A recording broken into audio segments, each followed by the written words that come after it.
Ave Maria in the Afternoon is a co-production of Ave Maria Radio and EWTN Radio and carried across the EWTN Global Catholic Radio Network.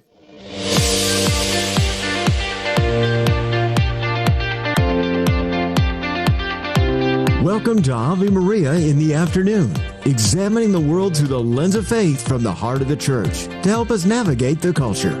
Here's Dr. Marcus Peter. Good afternoon. Thank you very much for joining us on this hour of Ave Maria in the Afternoon. I'm Marcus Peter. We're beginning with our conversation with Doug Keck, who so generously joins us every week.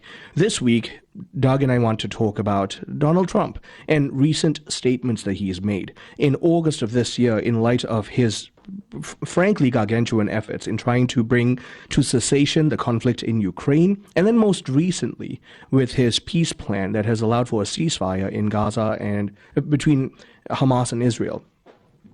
Trump has made statements about how he doesn't believe he's going to make it to heaven and that nothing he can do will get him to heaven.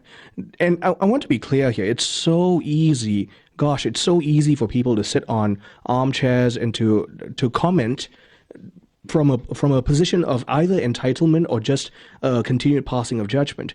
But there's some merit to his claims here. At least there's a low-level recognition that one cannot earn their way to heaven. And so Trump says, rather than shoot for heaven, he's shooting for Mount Rushmore. Now, clearly, this is a very pragmatic, very temporal way of viewing the meaning of human existence. Trump ought to be seeking heaven, and it's incumbent upon you and I to be the conduits through which he hears the gospel of Jesus Christ and receives the grace of prayers for the sake of his salvation. And so my challenge to everyone who sits and criticizes politicians for whatever reason, we're never going to have the ideal politician because Christendom is over.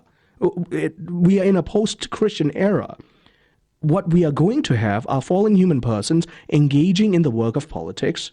And we have an obligation to pray for those in public office and to evangelize them, rather than sit from a place of moral superiority and try to belittle or even condemn their statements. We're not at a point of departure, my friends. We are at a point of evangelization. This is an opportunity.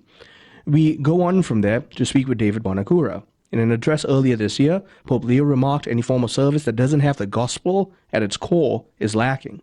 And so Catholic material charity is not designed to be an end into itself. The gospel must be its driving force. And finally, we speak with Derek Rotty about Fulton Sheen and his responses to the modern world. All this after the headlines. Thanks, Marcus. Good afternoon, everyone. This is your Ave Maria Radio News for Monday, October 20th. It's the feast of St. Cornelius the Centurion. Today's news brought to you by Visiting Angels, providing loving care and assistance for seniors in need at visitingangels.com. Pope Leo canonized 7 new saints before an estimated 70,000 people in St. Peter's Square yesterday. The new saints include the first from Venezuela and Papua New Guinea, as well as a former Satanist who underwent a dramatic conversion to become an apostle of the Rosary. The canonization coincided with World Mission Sunday. Before praying the Angelus, Pope Leo XIV, who was once an Augustinian missionary himself in Peru, urged the faithful to pray for today's missionaries. The FBI is investigating a suspicious hunting stand near Palm Beach Airport, where Air Force One frequently lands with President Trump. The Secret Service making the discovery during a security sweep of the property late last week. The agency confirmed the hunting stand was in a tree with a direct line of sight to the landing area for Air Force One. President Trump can deploy National Guard troops in Portland, that according to the Ninth Circuit Court of Appeals. Under the ruling, the justices say the Court of Appeals lacks the power to issue injunctive relief. The city of Portland couldn't show an injury since the troops hadn't been deployed. The Supreme Court will weigh whether a federal law that bars drug users from having guns violates the Second Amendment. The Trump administration urged the justices to look into it. It's the second gun rights case that the High Court will hear this term. A decision is expected to come by next summer. Former President Biden's son Hunter was convicted under the same law in June of 2024 before being pardoned. And gas prices are below $3 for the first time in years. That according to Gas Buddy. The average price nationwide is now just $2.98 a gallon.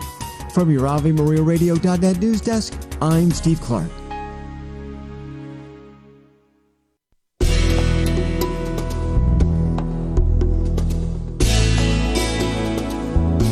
afternoon and welcome back. I'm Arthur Speeter.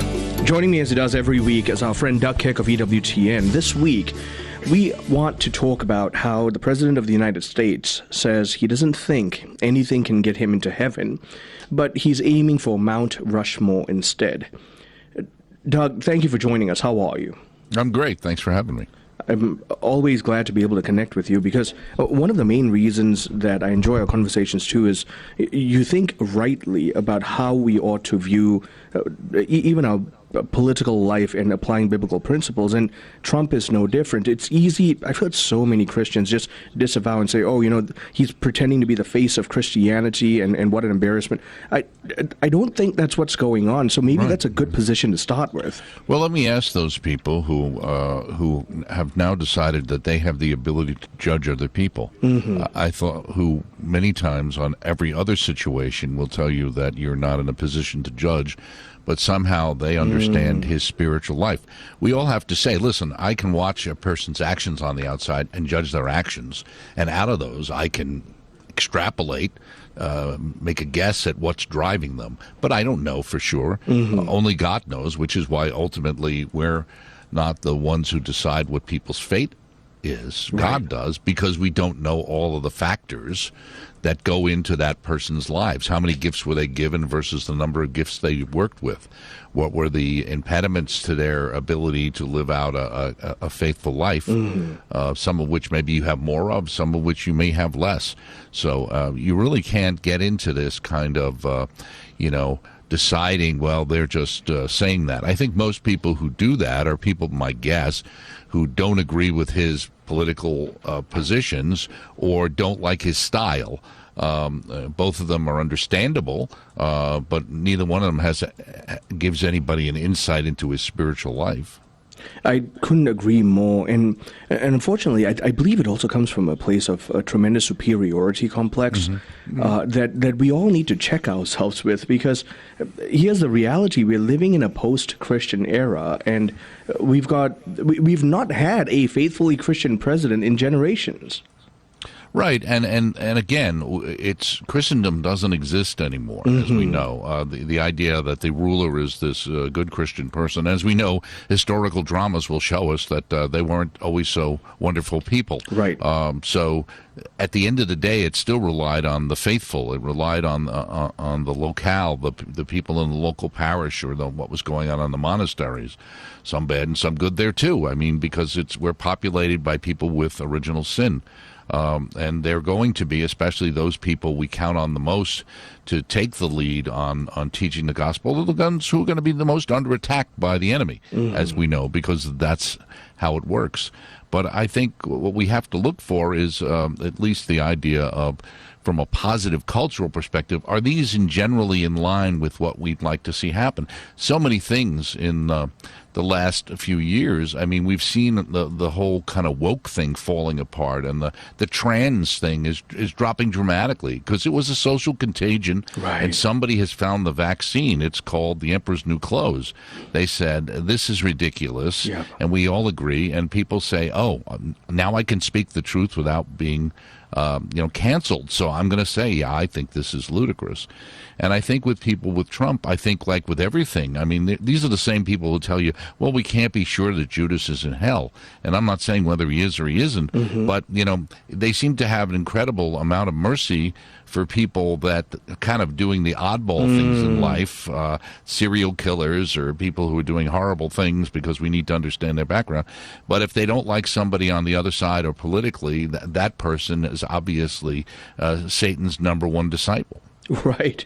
And so we're always going to see a kind of dichotomy in moral standards. And that brings us back to some of Trump's statements. One good thing that I can commend him for is that he does not have a kind of Pelagian view of heaven, that if he's even said this, I don't think there's anything I can do that's going to get me into heaven. So there is some sense here that he can't get to heaven of his own merit.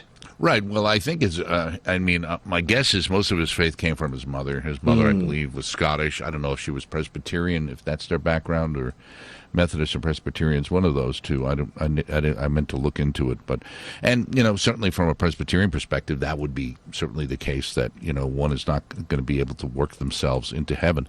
I think what we should be happy about, and this is what everybody always says, is the prodigal son. Look, he's at least made the right steps to start to turn back toward God.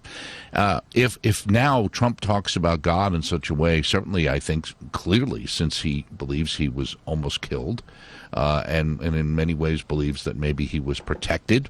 I'm not saying that that's true. I'm just saying that's his perspective, that he believes that God, when somebody almost dies, it does make you think about your life. Right. You know what I mean?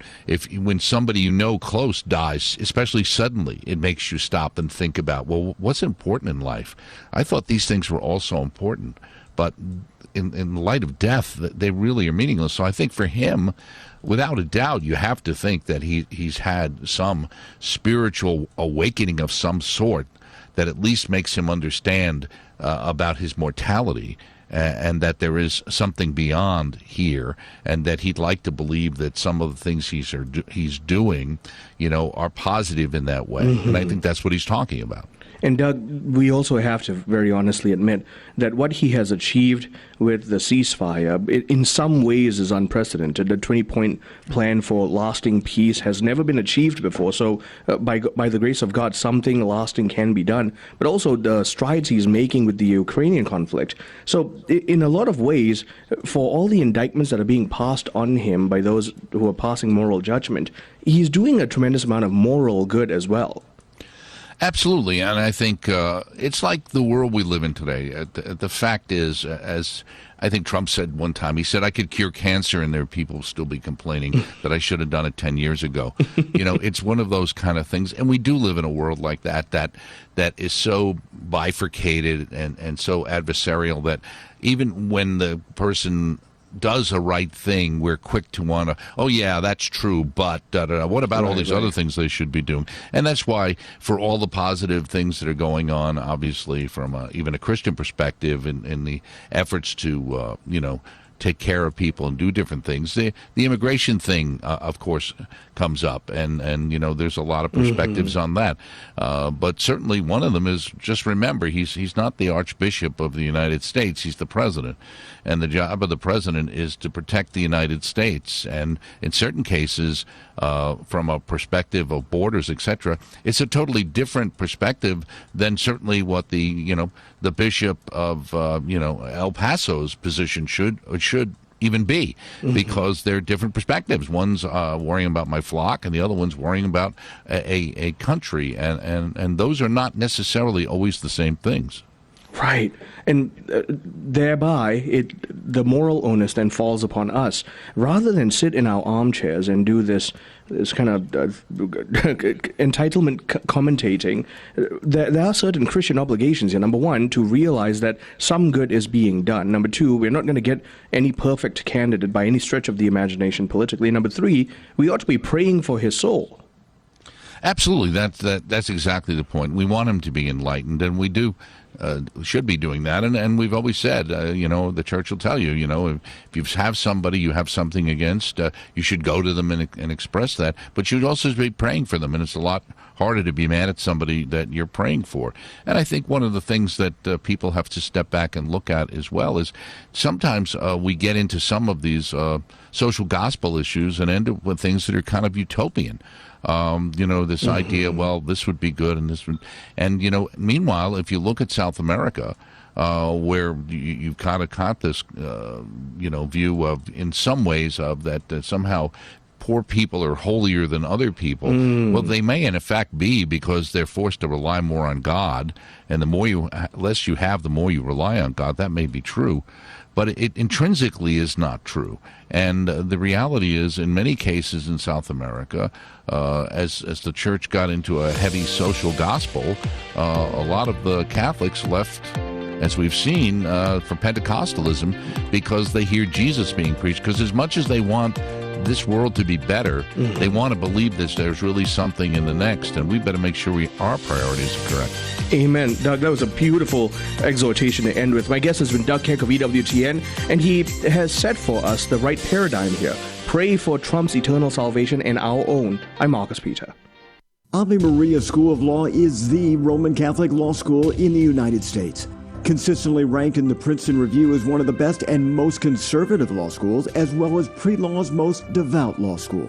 Ave Maria School of Law provides a traditional legal education while emphasizing how the law intersects with the Catholic intellectual tradition and natural law philosophy. Ave Maria School of Law, unabashedly Catholic, consistently excellent. For more information, visit avemarialaw.edu. You like pizza? Me too. And for that, we can thank our friend, Tom Monahan. First, he starts with $900 and opens one pizza shop. Then it's worldwide, thousands of shops. But all this was just a warm-up for his greatest achievement yet. He built a university. God inspired Tom to build up generations of men and women who have a hunger to reach the world for Christ. This place is Ave Maria University. Visit avemaria.edu to see what's next. The wisdom of Mother Angelica. And we need to pray for all our world leaders and all those who are in such danger. See, in a day and age where people are getting further away from God, you get further away from goodness. Only God is good. You remember what our Lord said one day? Why do you call me good? He said. Only God is good. Only God. EWTN. Live truth. Live Catholic. In her diary, St. Faustina wrote, "If only I had a spiritual director from the beginning, I would not have wasted so many of God's graces. If even the saints needed spiritual guidance, how much more do we?" The nonprofit Revive app lets you meet virtually with certified spiritual companions, scheduling sessions at your convenience, helping you grow closer to Christ. Your first 2 sessions are free. Download the Revive app today. That's REVIV, and then the number 3.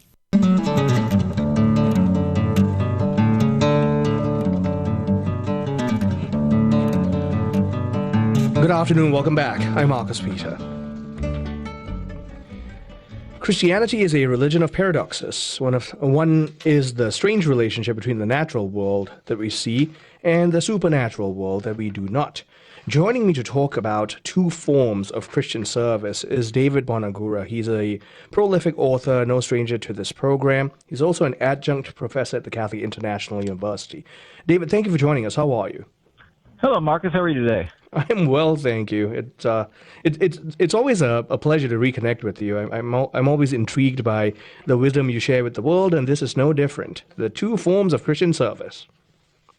Well, thank you. Yes, 2 forms of Christian service. The one we think of most often is the one that involves material things, whether it be food and clothing and shelter on the one hand, or dollars on the other hand, whether you give money in coins or bills or as a check. But there's another form of Christian service. St. Augustine tells us that the greatest act of love that we could show someone is to give the other person God.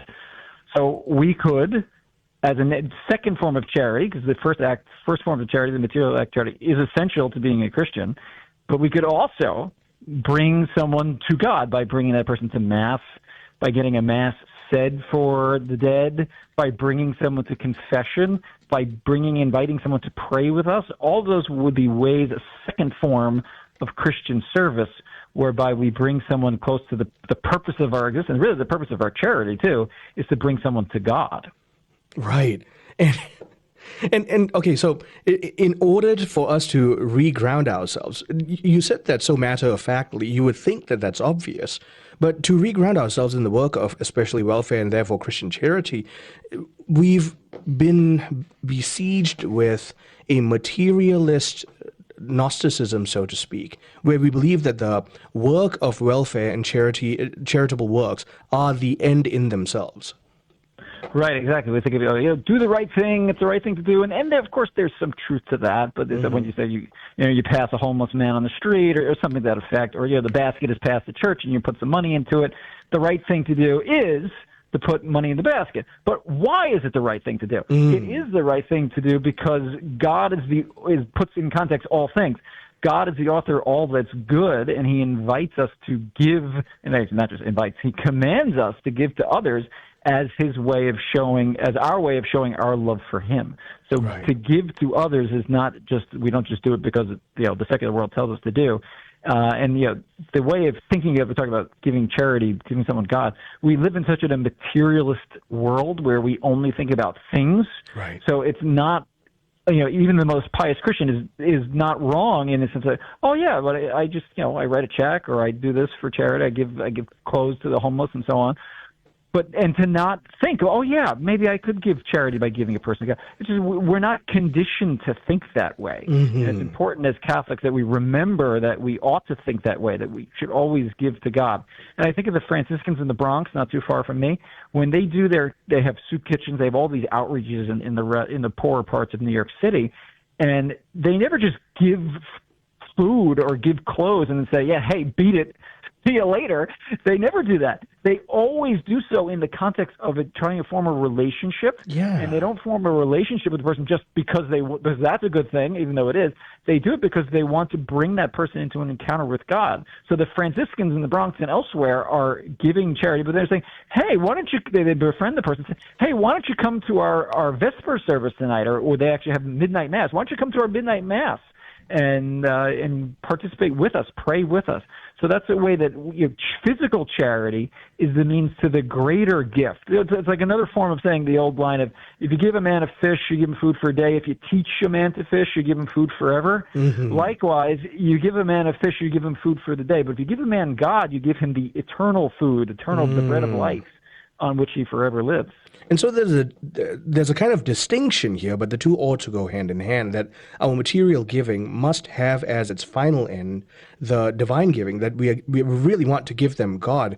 And I don't know if you remember this, David, but when Mother Teresa passed, there was an entire slew of secularist criticisms against her, because for a long time she was hailed as a hero by the typical progressivist narrative for the work she did with the poor, until they realized that no, she really was evangelizing them, and all of a sudden it was skewed in a bad light. But that's a misunderstanding of Christian charity.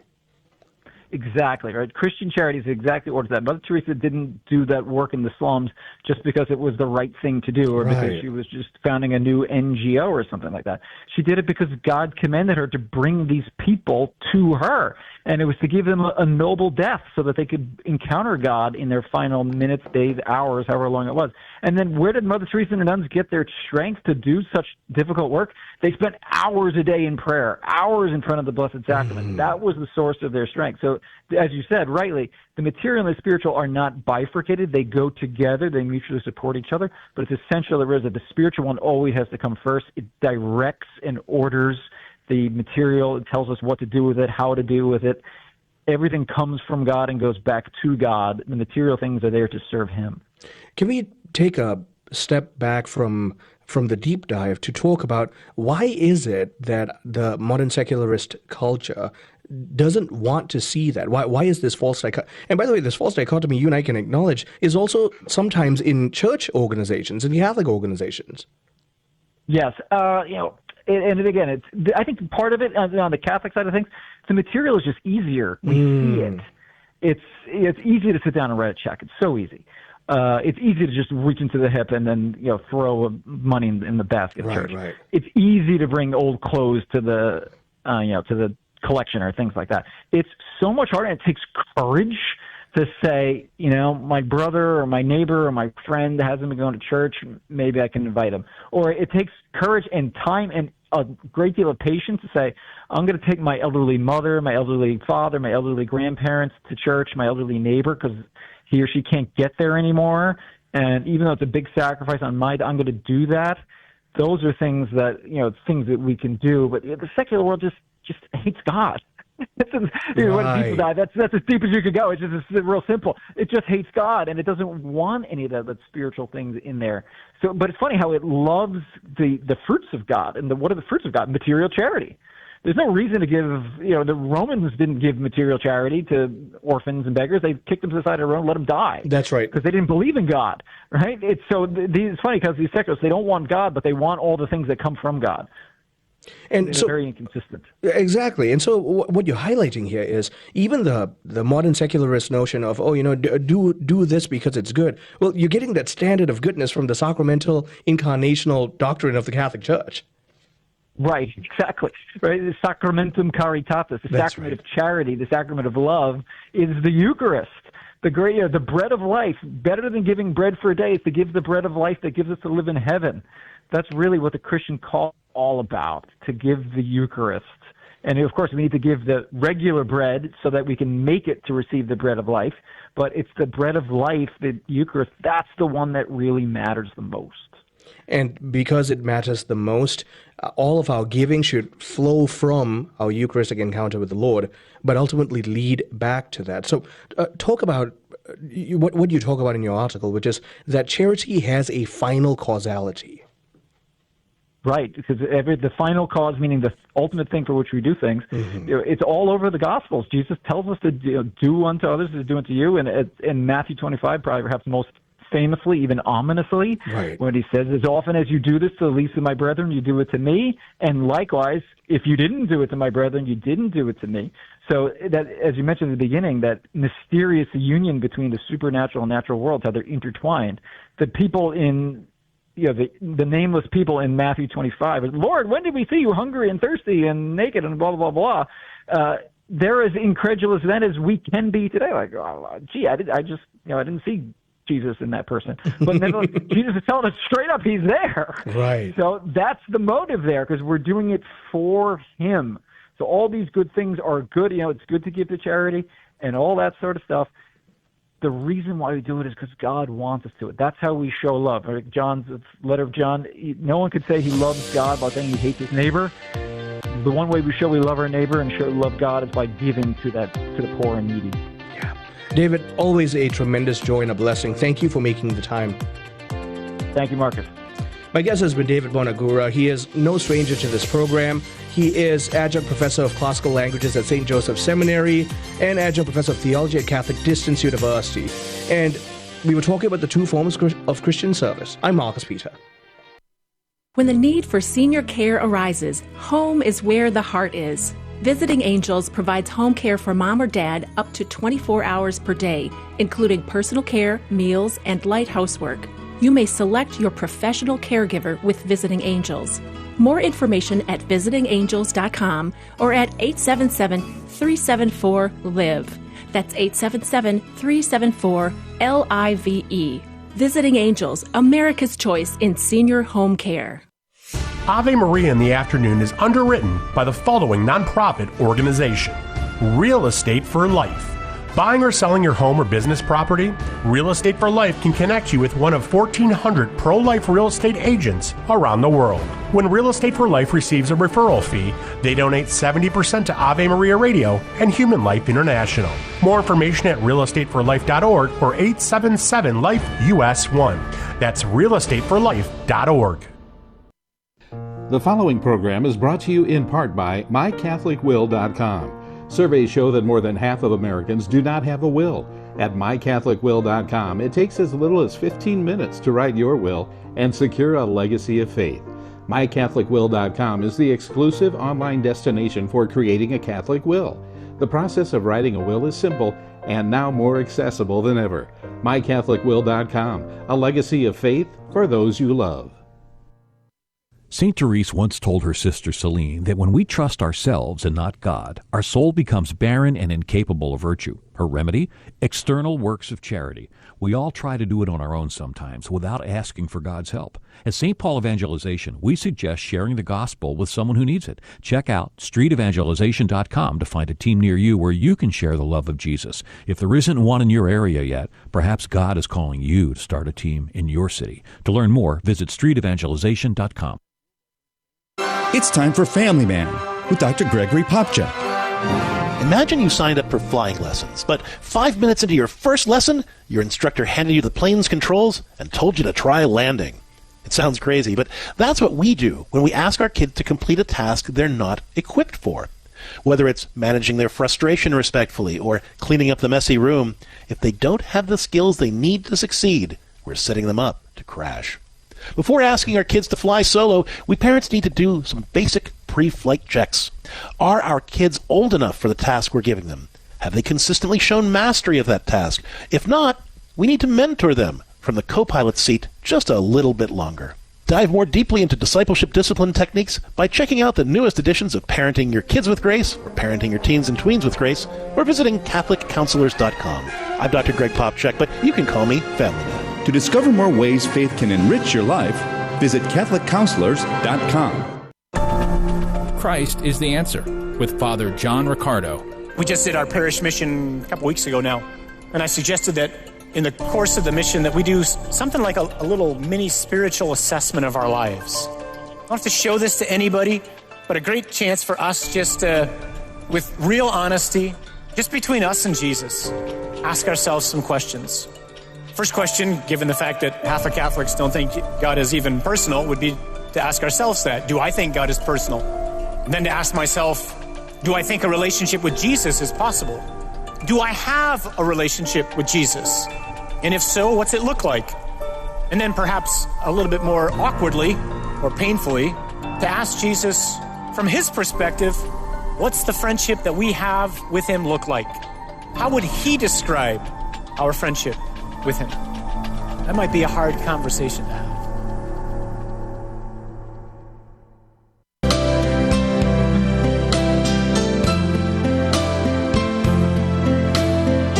Good afternoon and welcome back. I'm Marcus Peter, talking with Derek Rotty. Amid the pervasive cultural upheaval and moral uncertainty of the mid-20th century, Archbishop Fulton Sheen emerged as a prophet of incisive hope. He gave people a reason to believe that life is worth living. And for decades, America's bishop wrote, taught, and preached about the major questions and issues that were shaping American culture. Joining me to talk about his latest book on Archbishop Fulton Sheen is Derek Rotty, the author of the book. Derek is a husband, father, and Catholic convert, and author of A Life of Conversion, Meeting Christ in the Gospels, and Prophet of Hope, Fulton Sheen Response to the Modern World. Thank you for joining us, Derek. How are you? I'm well. It's my pleasure to be here. Thanks for having me. Well, I thank you for being here. Fulton Sheen had a tremendous impact in my study into the Catholic faith, so I have a vested interest in this conversation. And I want to begin with this language of hope. For as brilliant an individual as he was, and his philosophical insight and acumen was, it was unparalleled, yet at the same time he was truly concerned about the evangelistic work of preaching hope to a culture that was slowly losing the Christian grip. Could you please speak to that? Wow! How much time do we have? Right? that was his thing from the time, from what I can tell in my research, in putting, doing the research for this book, from the time he took up the chair of as the host of the Catholic Hour radio show in 1931, that's what he wanted to do, was share this message that life is worth living despite the things we're experiencing, we're going through on a daily basis. I mean, 1931 is right in the pit, if you will, of the Great Depression, right? The worst of it was just becoming realized in America. And, he's walking these Lenten reflections on a weekly basis that lead up to the resurrection of our Lord, and that's his message, that despite the ugliness of the cross, particularly, in the case he was preaching, it leads to the glory of Easter, and in our lives in every way.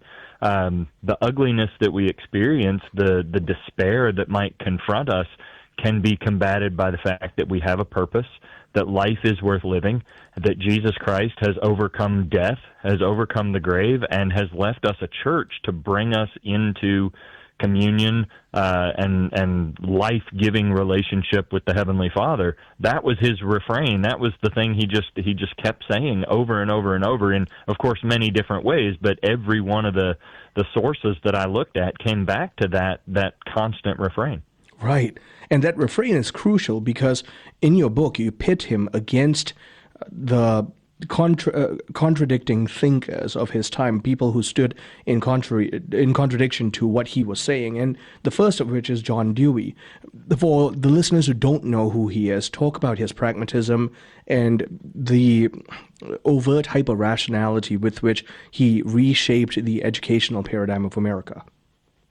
Yeah, so funny, I guess a funny little story as I'm going through doing the research here, I'd tell people, Fulton Sheen was in conversation with these various thinkers, and I'd start listing them, and I say, John Dewey, and everybody knows the effect of John Dewey if they don't know John Dewey's name, and so many people would say, oh yeah, John Dewey, the Dewey Decimal System, right? Yeah, I studied that in school. No, that's a different Dewey. So, but yeah, you're right on there that John Dewey's thought. John Dewey is known as the sort of best purveyor, or the most influential purveyor of this uniquely American philosophy called pragmatism. It was it was developed by William James and Charles Sanders Peirce before him, but he studied under these two men at Johns Hopkins, and really took the next steps in making it applicable in ways that would transform culture. And like you mentioned, it was most specifically through the education system. That everybody who's gone to school in the United States, virtually, whether it's public school or whether it's private school, or even to a large extent Catholic schools, have been infiltrated by this pragmatic philosophy and the system that Dewey intended to set up. And it has been transformative for culture, where, one of the questions people ask about education, for example, is, well, how's that practical? What are you going to do with that degree, right? That's a direct effect of pragmatism. Yep. And therein lies the issue, because that's such a departure from... We can talk about Catholic education, which Fulton Sheen had a tremendous worldview for, but even from a natural law perspective, it's just such a deviation from how the human person ought to be formed. Right. So from there, let's jump ahead then. So Fulton Sheen then had dialogues with H.L. Mencken. Many people don't know who he is, but gosh, his skepticism was nothing short of biting, especially towards things like religion and morality and an objective standard of truth. Right. Yeah. And again, as I was doing the research and I was learning, more about each of these figures, these interlocutors, we might call them. I would look for, or I would find little bits of myself in each of them, and I must say I found more of H.L. Mencken in myself than I found probably any of them. Just the cynicism and the skepticism. And left to its own devices. I mean, Mencken was clearly a smart guy, but he had a really bad experience with religion when he was young, and just kind of wrote off the whole thing. And that was his natural cynical and skeptical mindset, or his approach to life, just really did take it made him sour on life and other people and, government systems.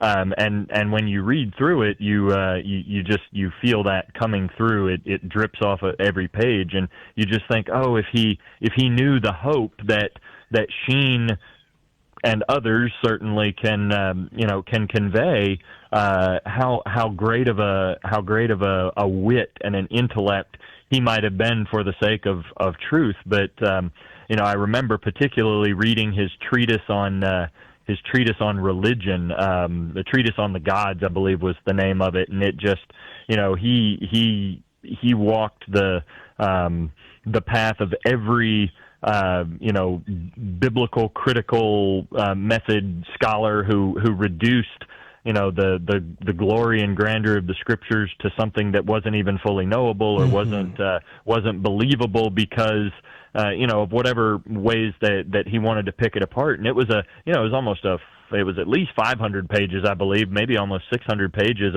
of this on every page.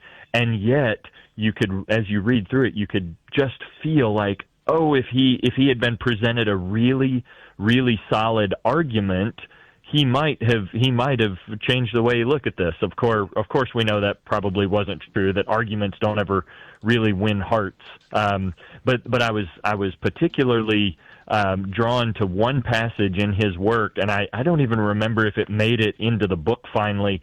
But he wrote toward the end of his life that he had never known a Christian worth knowing.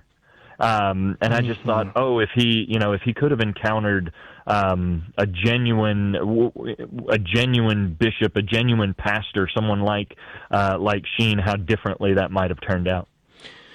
We are talking with Derek Rotty. He did a tremendous amount of research into the interlocutors that Archbishop Fulton Sheen in his evangelistic work engaged with. And these were thinkers, commentators, and contributors at the time, contemporaries of his, that were trying to shape culture in the antithetical vision of what Fulton Sheen was hoping for, which is still the Christian biblical worldview. We're continuing on the other side of the break. This is all compiled in Derek's new book, Prophet of Hope. Fulton Sheen responds to the modern world. Stay tuned. I'm Marcus Peter.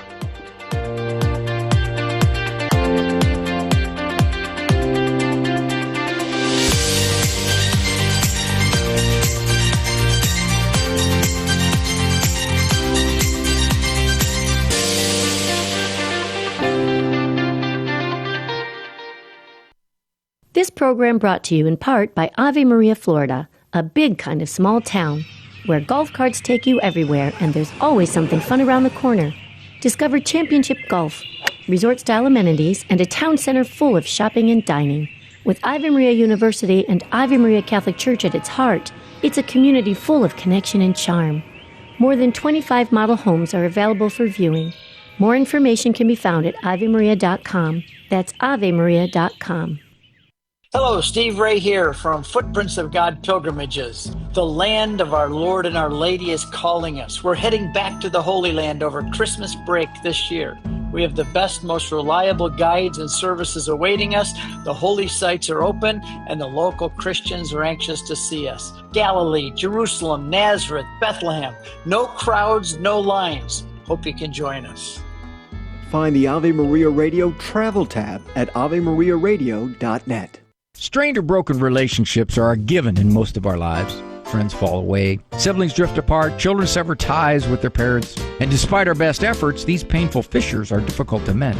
Hi, I'm Dr. Ray. If you want to learn how to communicate better with the difficult people in your life and be a more easygoing, more forgiving person, check out my book, How to Get Along with Almost Everybody.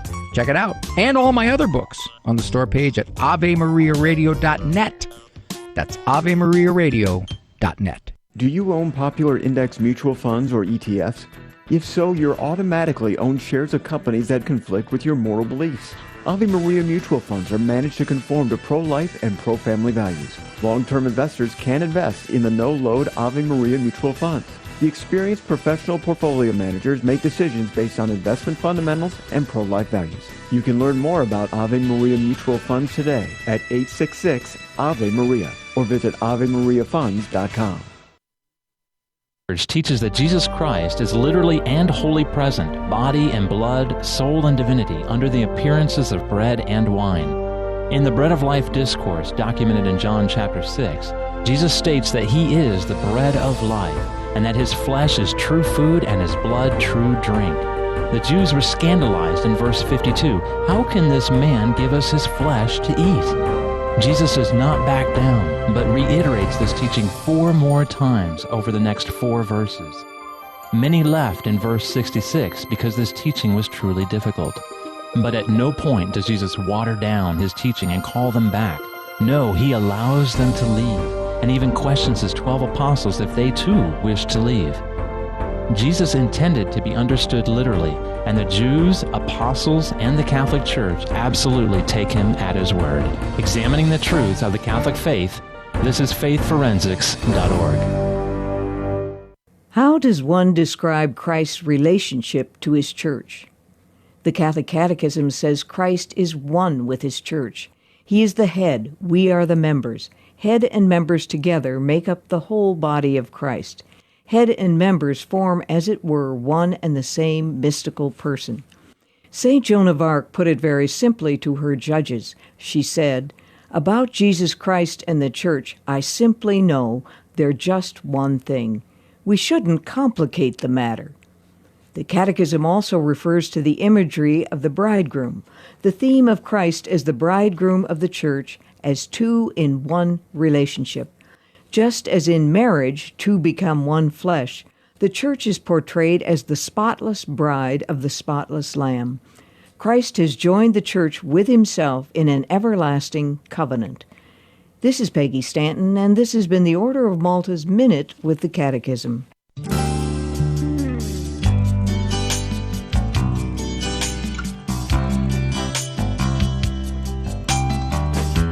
Good afternoon and welcome back. I'm Marcus Peter, talking with Derek Rotty, author of most recently Prophet of Hope, Fulton Sheen Response to the Modern World, published by OSV Press. I want to continue this conversation to try to cover as much as possible, Derek.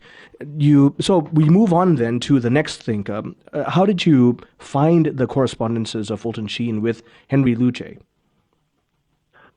Well, Luce was no worries.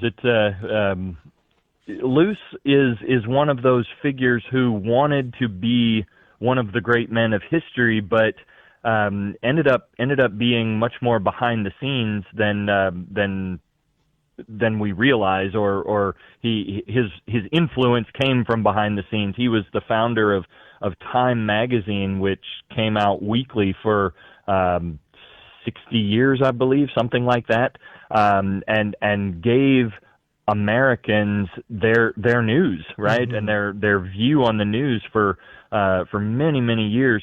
He was also the founder of Life magazine, which mm-hmm. Many of the most iconic pictures of American life that we can think of were published in Life magazine, and then his pet project, or the project he was most enthusiastic about, was Fortune magazine. So if we hear about the Fortune 500 companies, right, the 500 most valuable companies on the stock market, or however they put that. Mm-hmm.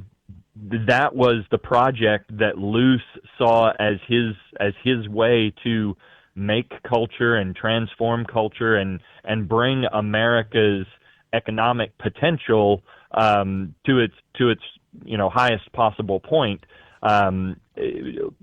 Luce made the economy and economic prowess, I think, into a god. I think that's that's what I really, that's the conclusion I came to as I did that research. Luce, though, maybe more than almost any of the thinkers I deal with in the book, had a very specific interest in the Catholic Church and in Fulton Sheen himself, because so I'll preface this by saying most of Time magazine's articles ran about 500 words at most, and then in 1952 he did a 5,000 word profile on Bishop Fulton Sheen, this mm-hmm. bishop who was now in New York, who had this new TV show, Life is Worth Living, but it came on the heels of the fact that Luce's wife, her name was Claire Booth Luce, she was a congresswoman from Connecticut, had been brought into the Catholic Church by Fulton Sheen when he was still in Washington, D.C., so he has this relationship, or they don't have a relationship, but he knows of Bishop Sheen because of what Bishop Sheen has, how he, or Monsignor Sheen at the time, had brought his wife into the church. So he had to kind of wrestle with these questions. Oh, my wife has become Catholic. What do I think about this? And what do I think about this man Sheen, who clearly formed her and transformed the way she looked at the world and thought about life? It's just a really interesting dynamic that showed up there with Luce. The thing that comes back, though, is that Sheen saw the transformation of American culture into this worship of the economy, right? This worship of finance and mammon. Yeah. And he tried what he could do to call America back to a faith in Jesus Christ and a trust in the church. Yep. that would mitigate that worship of mammon. That was one of the most fascinating chapters to dig into and to write. And in fact, if I may go so far as to point out, in that chapter, you make very clear that Lewis made himself a bit of a servant of the industry, the media. But Sheen did it in reverse. He mastered the media and utilized it as a servant of the gospel. That's an interesting dynamic, right? That there was in Loose, right, from the very beginning of Time magazine, they were very quickly doing the Man of the Year stories, right? So you may remember this. Time would do these Man of the Year stories, and they'd choose the best man of America, the most prominent man of America, or around the world for that matter. And it seems to me Luce always kind of wanted to be that man or be recognized as that man. And again, just stayed behind the scenes. But, Sheen, on the other hand, really, while he may have been celebrated as kind of an iconic figure, certainly a well-known cultural figure, he wanted to turn the attention to the greatest man, Jesus Christ, right? Which is why he started in 1934 and wrote The Eternal Galilean, right, which was about Jesus, but then by 1958, he made his whole work about this 600-page tome, this magnus opus that he wrote called Life of Christ. That's what he wanted to show. He wanted to show Jesus as the great man. Yeah, I couldn't agree more, and it really comes out in his interactions, which, if you don't mind, I want to jump ahead here. I know you talk about Margaret Mead, and that was a brilliant chapter, especially the way Sheen takes on the problems of relativism and Mead's own worldview. But B.F. Skinner, whom we take for granted, has a tremendous influence in the way we think about the human person today. Yeah, absolutely. Again, each of these chapters was really fascinating in its own way, but B.F. Skinner's, I remember the editor, giving the comments to me, and she said, "This is just a fascinating and maddening chapter because B.F. Skinner, reduces the human being to mere material and says we can get anything out of the human person that we want, as long as we know what to input into the human person. The way we condition the human person will give us exactly what we want." And of course, that's antithetical to what Catholics and Christians believe about the human person. The human person is not something to just be manipulated. The human person is something to be fostered and loved and seen for its value, made in the image and likeness of God. And that contrast, again, was just, it couldn't have been clearer from the earliest part of, B.F. Skinner's career. Again, he was raised in a sort of nominal Calvinist Protestant culture, and his family was pretty much unbelievers, which conditions a lot of the way any of us experience the world. If we're put in fruitful contact with the life of the mind and the life of faith, great things can happen, as we see with Sheen. But with Skinner, it took a different direction, and he wanted to be kind of like Luce wanted to be a great man. Skinner, I think, wanted to be the one who created the great man, and I mean created in the sense of they will be like gods, right, all the way back to Genesis. I was just enthralled with a novel that he wrote in 1947 called Walden 2. So he plays on Henry David Thoreau's story of being a recluse at Walden Manor in Massachusetts. And so Skinner uses that sort of historical connection to say, oh, we can build a utopia. We can build the world we want at this place called Walden, the second version of Walden, by conditioning people in the way we see fit and making the world what we want to make it, make the world in our own image.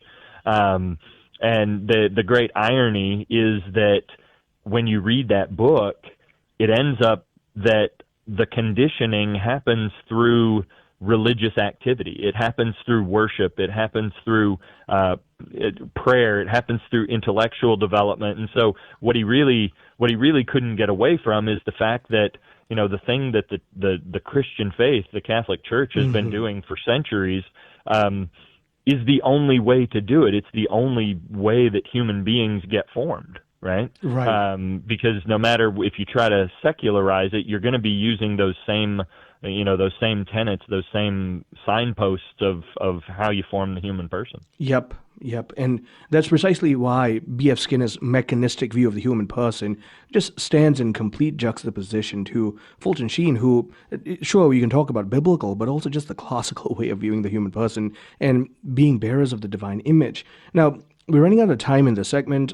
There's so many other conversations. The chapter on Betty Friedan was compelling to me. Michael Harrington was the other.